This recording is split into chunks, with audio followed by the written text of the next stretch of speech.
Well, speaking of grains of sand slipping through our hourglass, here again, we are welcoming a widely known person in New Thought.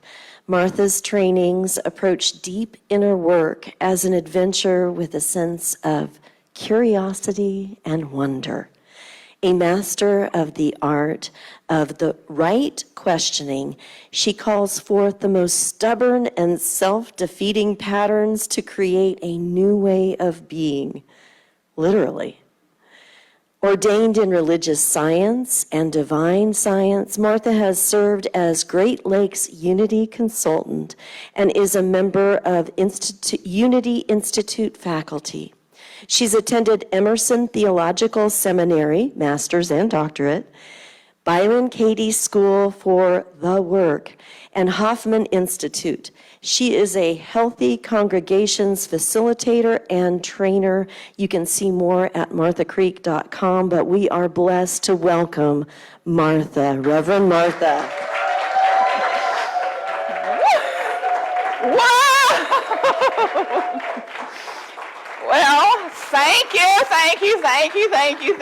So whatever that big round of applause is a mirror to yourself. So whatever you see and value in me, you know, is a reflection of your own self. So I deeply, deeply bow to you. I'm so happy to be back here again after all these years.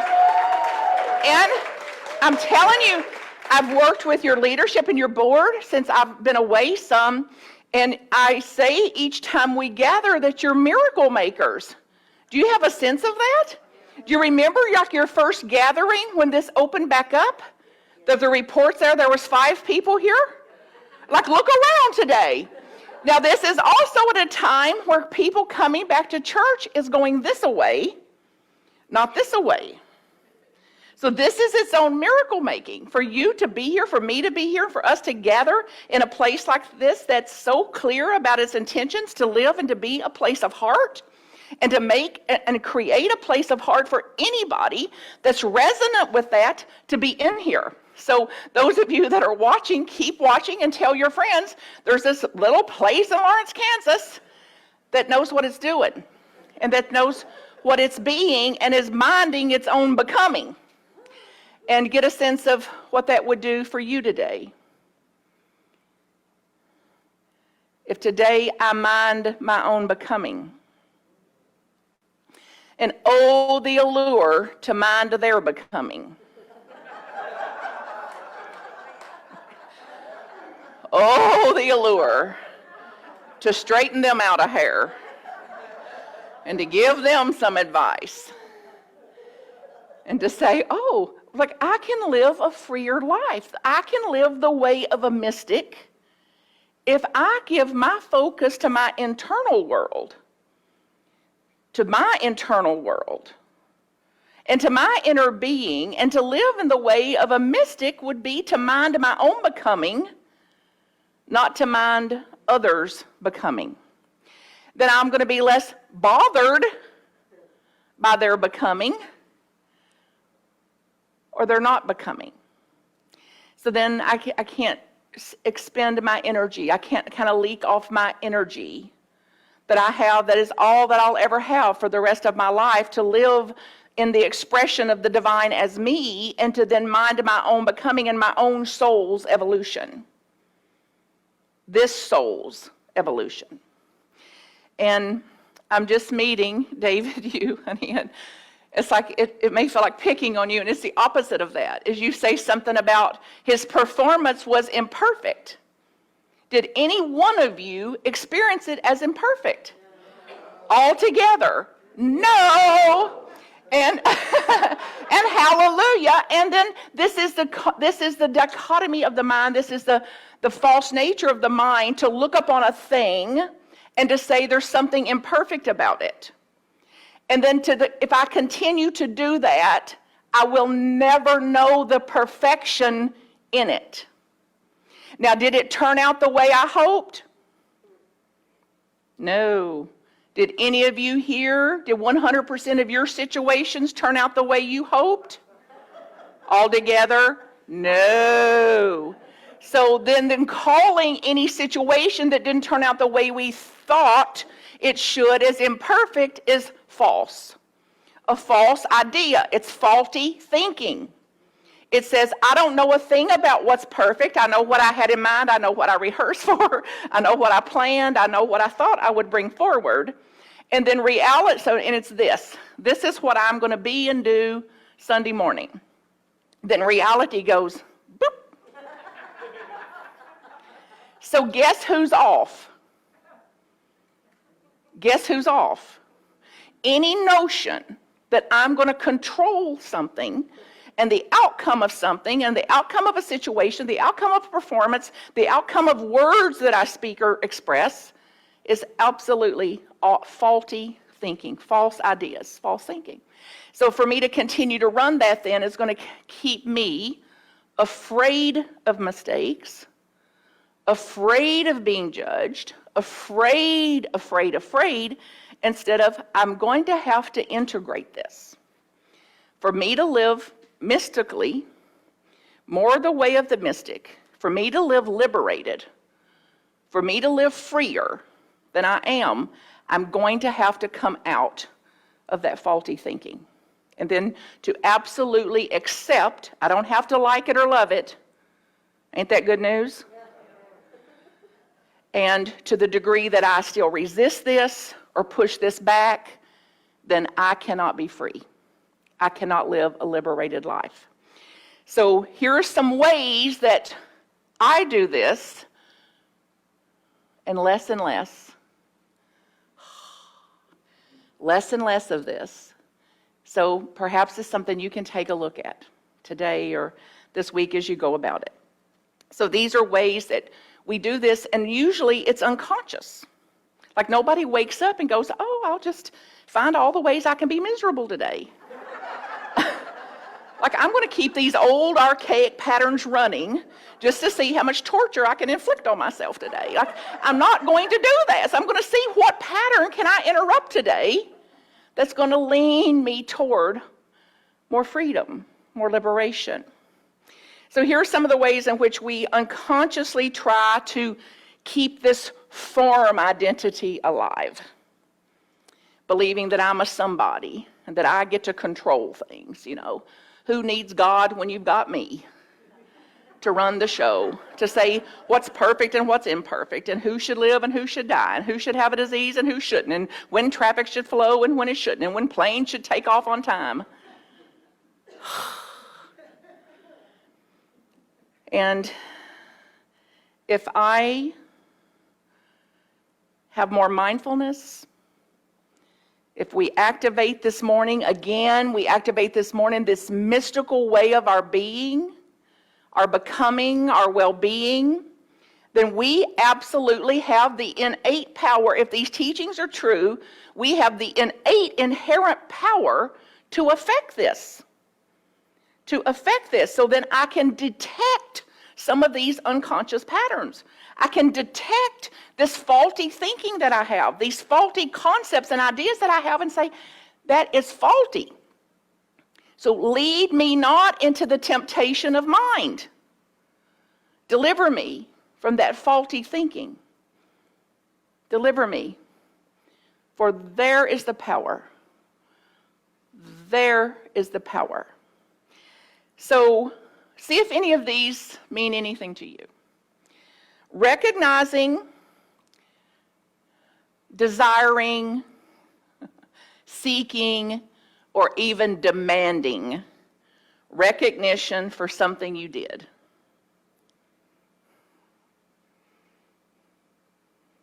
So what's the consequence of that? Did you see what I did for you? After all I've done for you? Just go ahead and put your hand right up on your forehead. After all I've done for you.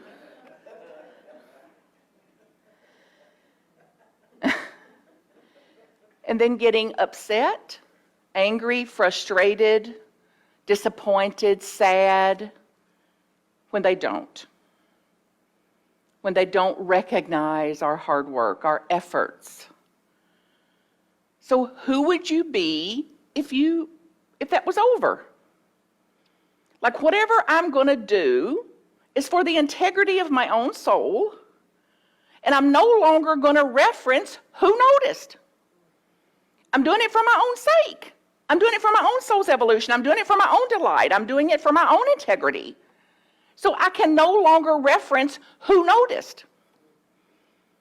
Then I won't have the consequences of that seeking. Get a sense of that in your body this morning, of being freer from that.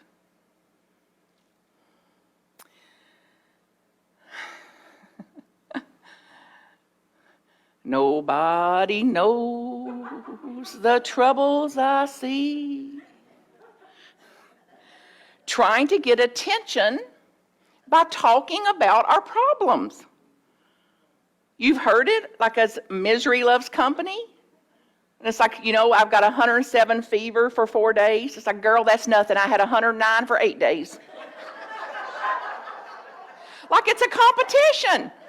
Like misery is a competition. Like, oh, my right knee hurts, right knee, my mid back, my left shoulder,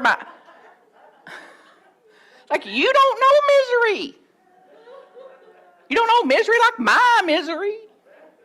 So what if you absolutely didn't speak about it again after today?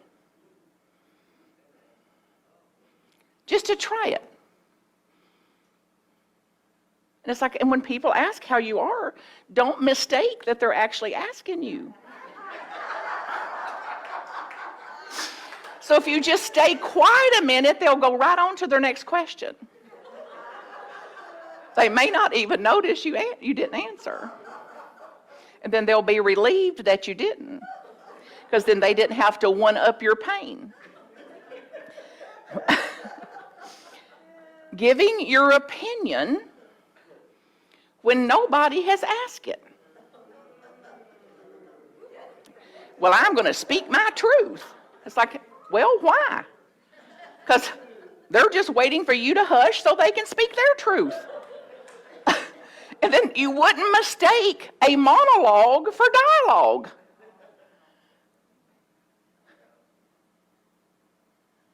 Get a sense of this.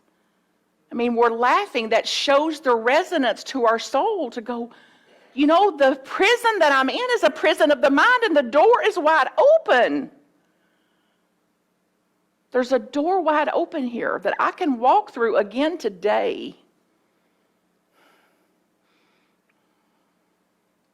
And you can too. So then I catch myself about to put my opinion in. And then I practice, wait, no one asked me a question. So it's literal listening. So I will not put where I stand on a matter in until I have a somewhat of a clue that there is a listener here. Where do you stand on this, Kathy? Where do you stand on this, Jay? Where do you stand? It's like, and even then, if they ask you, don't believe they're really asking you. Because they may just want to know where you stand so they can tell you how wrong you are about where you stand.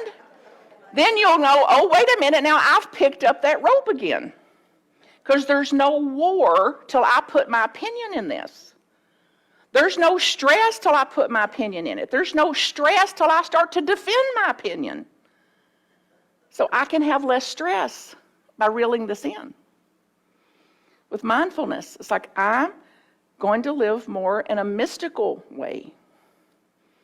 The way of the mystic. So think about what mystic means to you, or your master teachers, and what they demonstrated and encourage and inspire us to move toward being more of that, being more like that.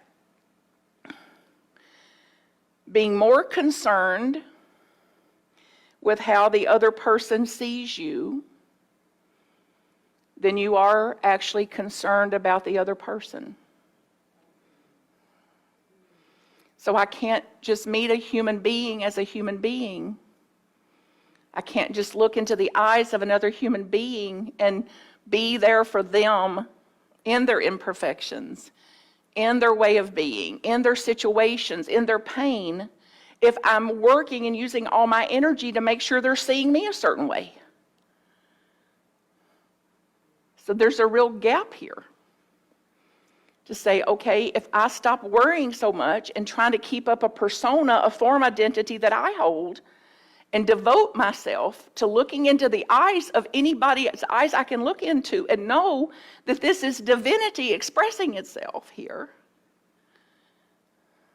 that I'm going to be different with that person. And my energy won't be going on, how are you seeing me? Am I okay?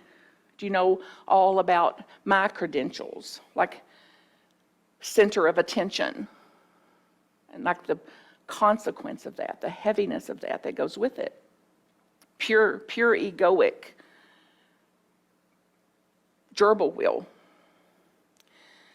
So trying to make impressions on people through our possessions, through a material world. You know, Dave Ramsey, Susie Orman, those types say it's like, I'm spending money I don't have on things I don't want to impress people that don't even know me. Spending money I don't have on things that I don't even want to impress somebody that does not care about me. It's like how to interrupt that pattern. And then you've heard over and over about taking things personally. And oh, the allure. Did you see how she looked at me? Like, yes, I did. And it has nothing to do with you. The look on her face is an effect of her mind.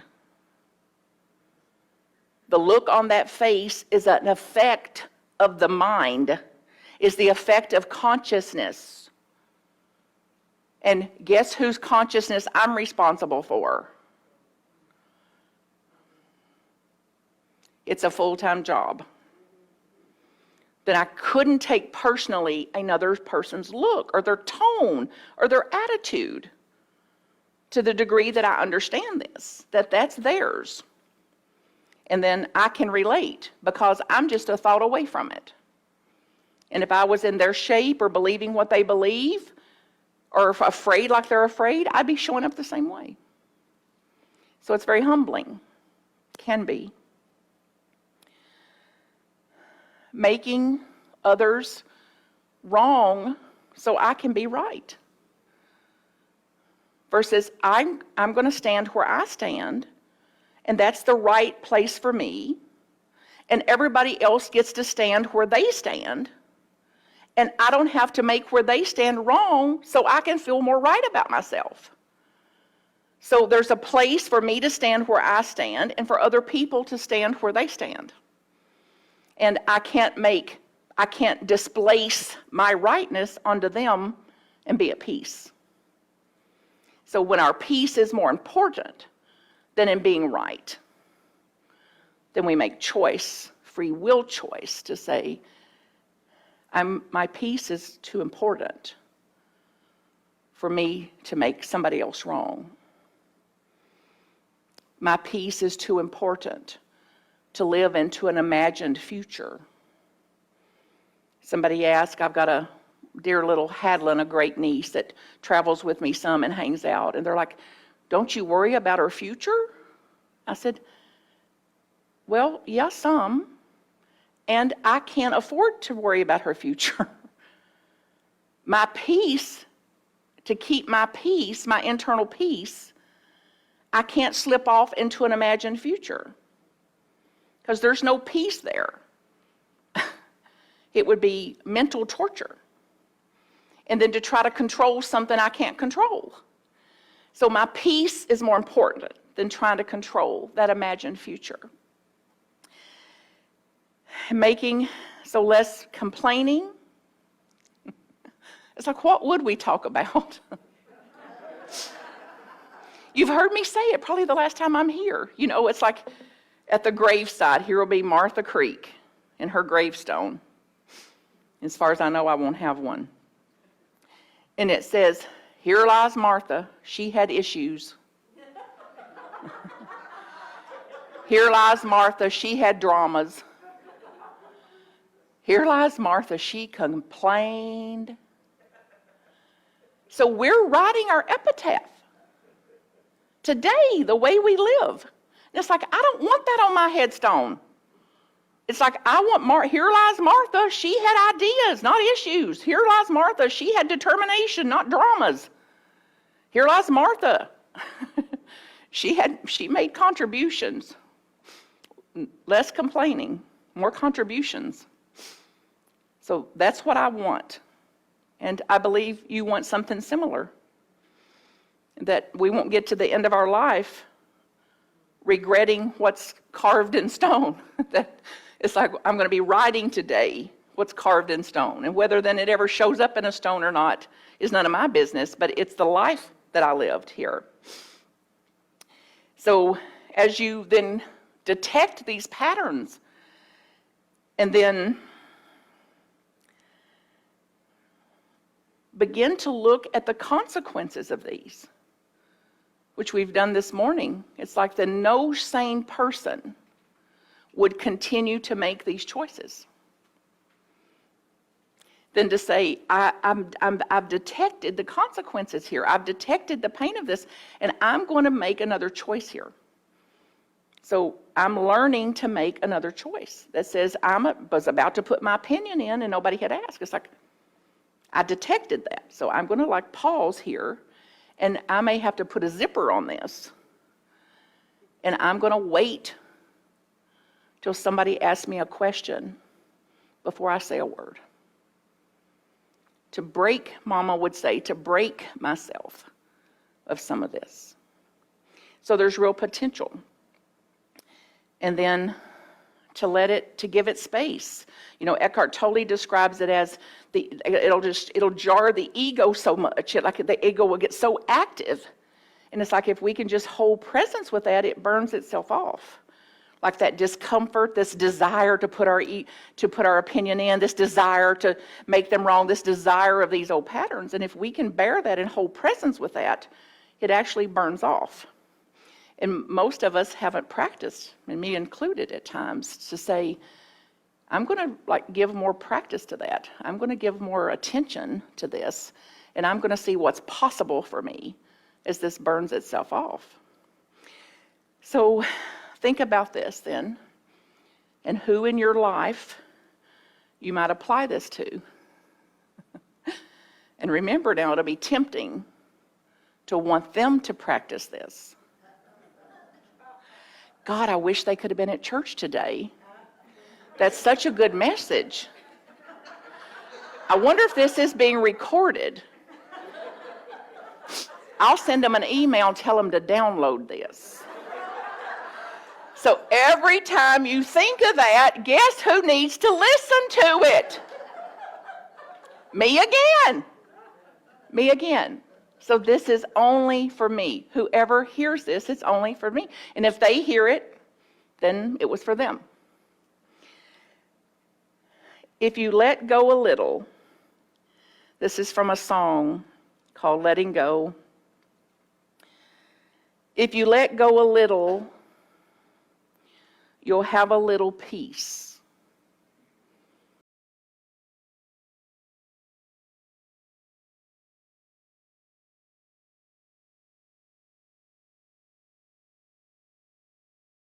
If I let go completely, then I am completely free. And get a sense of that in your body. And this letting go can be a confusing kind of concept. How many times have you said it? Let go and let God. Let go and let God. It's like, well, if I could let go, my face wouldn't look like this.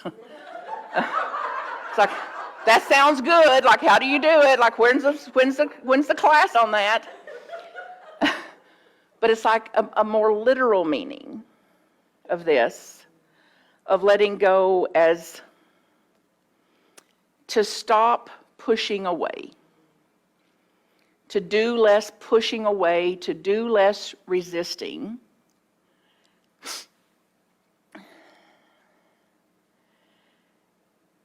Less rejecting,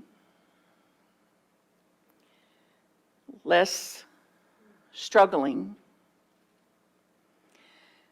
So then letting be can express the way of the mystic, a letting it be. And I don't have to like it. I don't have to love it.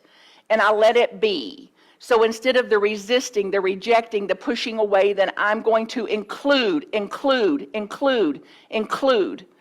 allow, allow, allow, allow for my freedom. For my freedom. So, letting be is a more doable phrase for me than letting go. Because I can tell you folks, if I could have let go, I would have let go a long time ago. And I'm just clued in now to letting be and the power of letting be. Letting it be. Because it will anyway.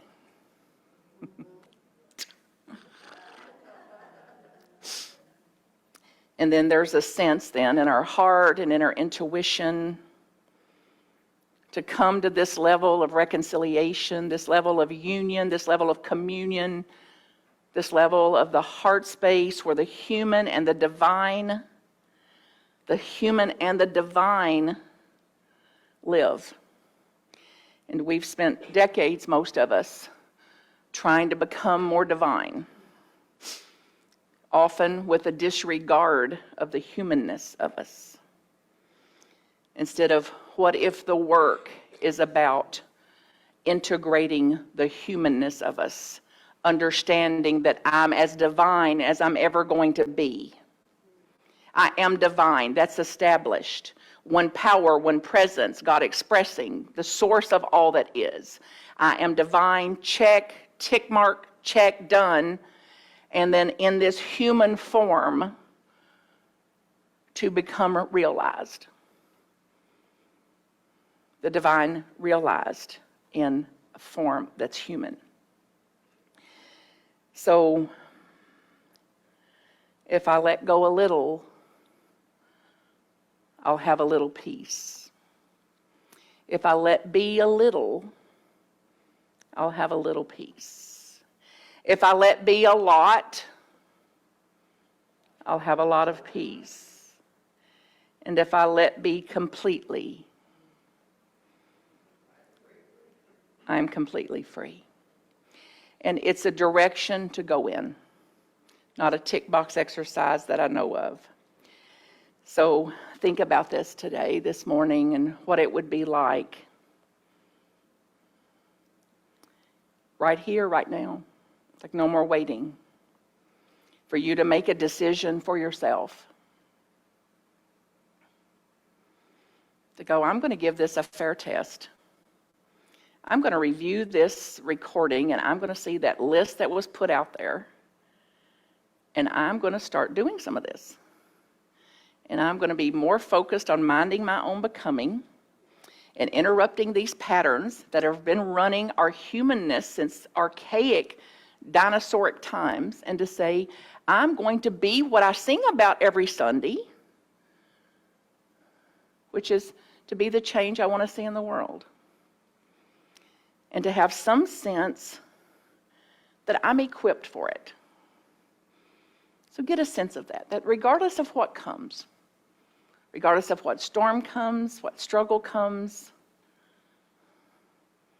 I'm equipped for that. Inherently, innately, not because of a technique or not because of what degree I have, or not because I've raised children and survived it, but what is innate and inherent about me. So as we go in then to the lyrics of this music and this song, and then into our meditation, I invite you to have a deep sense of this. Imagine your bones and blood are opened up today, all the opening in you, in your mind, body, soul, and spirit, and that you kind of soak this up. A new way of being. A new way of being with what is, a new way of being with people, a new way of being with differences, a new way of being with opinions, a new way of being with attitudes, a new way of being that's got an internal minding my own becoming focus, not trying to change a projection. Get a sense of it. I'm cheering you on, and I'm with you at all levels of this. And you can contact me directly at marthacreek.com. And I'll be doing teachings coming up on Tuesday nights usually. You're invited to any of those. If there's any way I can serve you, get in touch with me. The email's there, the phone number, everything. And I wish you Godspeed in your own becoming.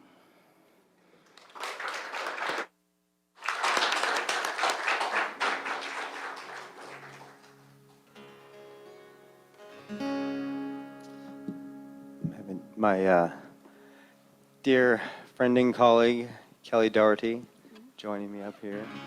Thanks for having me. I said thanks for having me.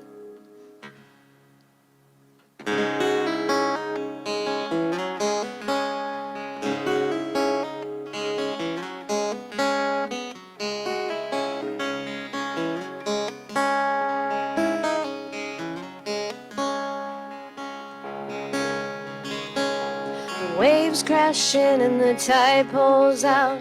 It's an angry sea, but there is no doubt that the lighthouse will keep shining out.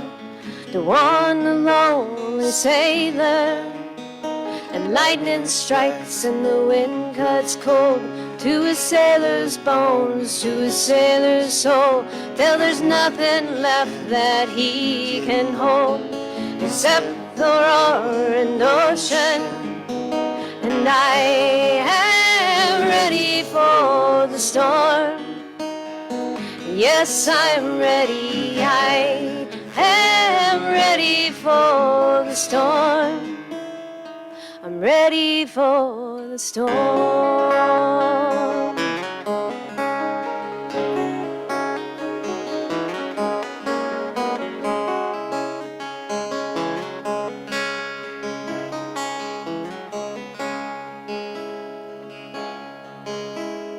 Give me mercy for my dreams, 'cause every confrontation seems to tell me what it really means to be this lonely sailor.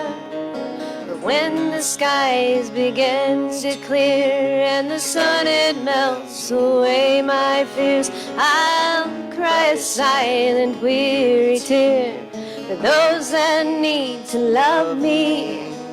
And I am ready for the storm. Yes, I'm ready. I am ready for the storm. I'm ready for the storm.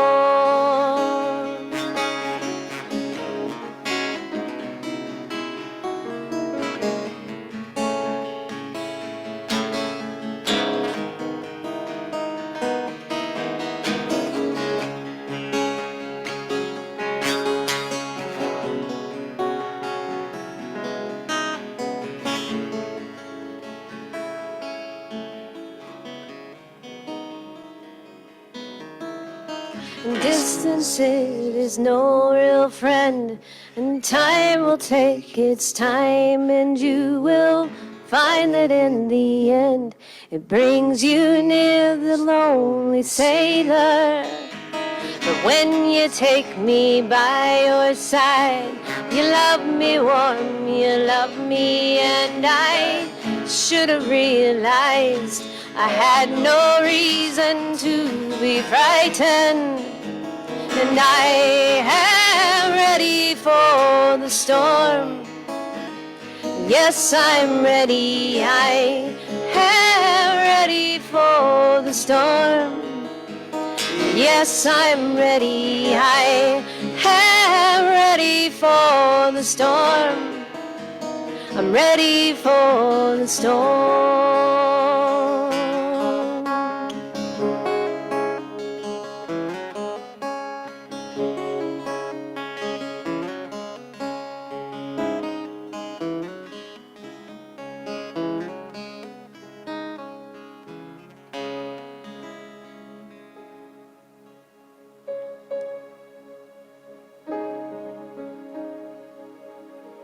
Big, deep breath. Imagine the bottoms of your feet wide open, the top of your head, your crown fully open, and take a big, deep breath right up through the bottoms of your feet and all the way through your being and out through the crown. Big, big, big, big, deep breath.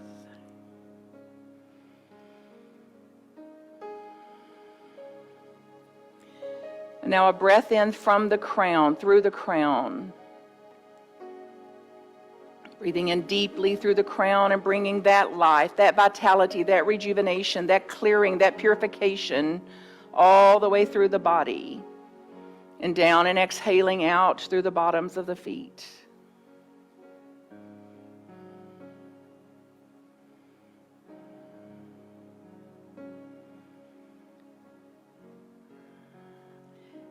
And now imagine yourself as a mystic, whatever that looks like to you. All the characteristics of the mystic, how you sit, how you hold, how you speak, how you think, how you pray, how you relate to people. You're suddenly a mystic. You've been transformed here this morning, and this is your new way of being, that of a mystic. A mystical way, a way that sees the larger picture, the ways that sees all the elements, a higher view. And that is your view now. What that would be like.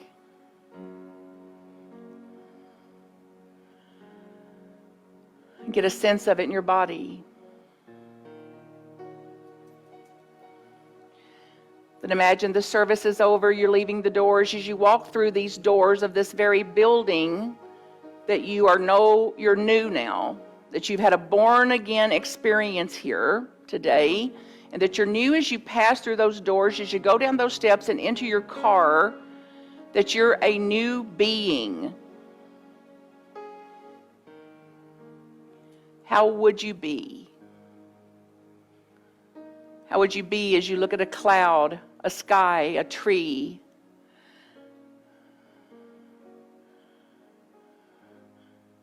How would you be as you watch the people come and go? The cars come and go.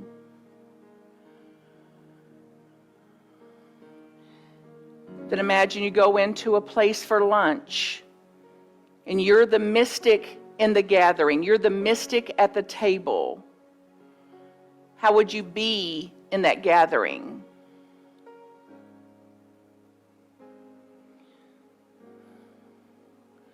How would you be as you listen to all those opinions?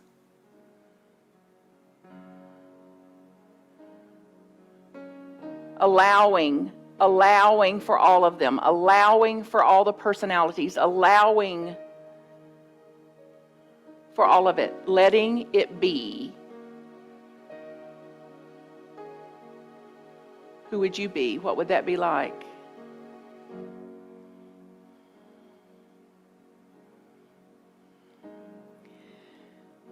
Then imagine you go into a family gathering, including the knuckleheads, the whole family. And they're the same, and you're very different.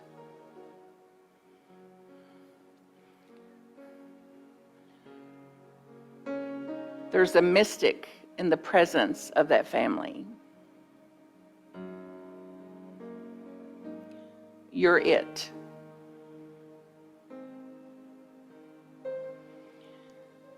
And watch their arguing, their fretting, their fussing, their worries, their doubts, their confusions, their wants, their needs, the shoulds, the shouldn'ts. Watch all the humanness of that family and allow.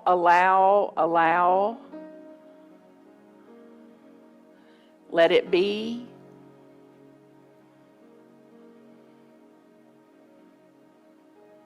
How would you be with it in this newer way?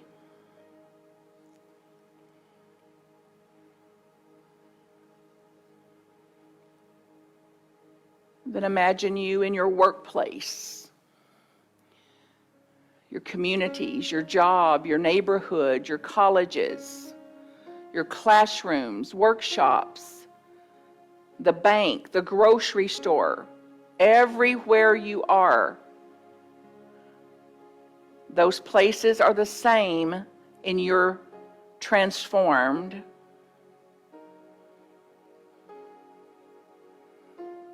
It's the transformed you that is in all those places.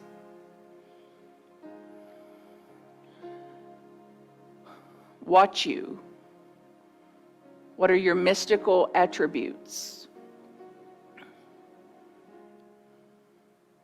What's your mystical way of being like?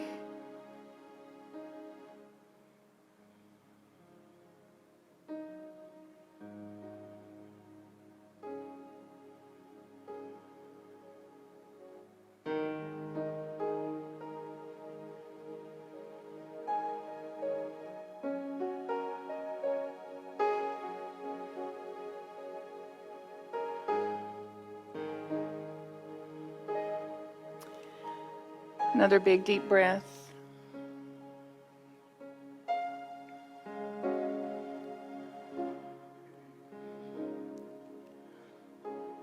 And get a sense of leaving an old skin behind here today, of crawling out of an old skin.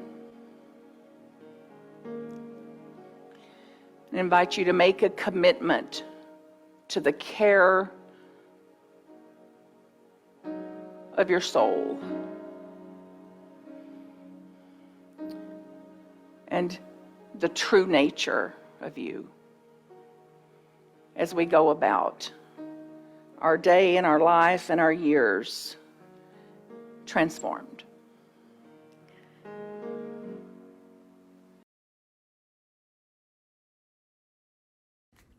MarthaCreek.com if I can support you. Blessings.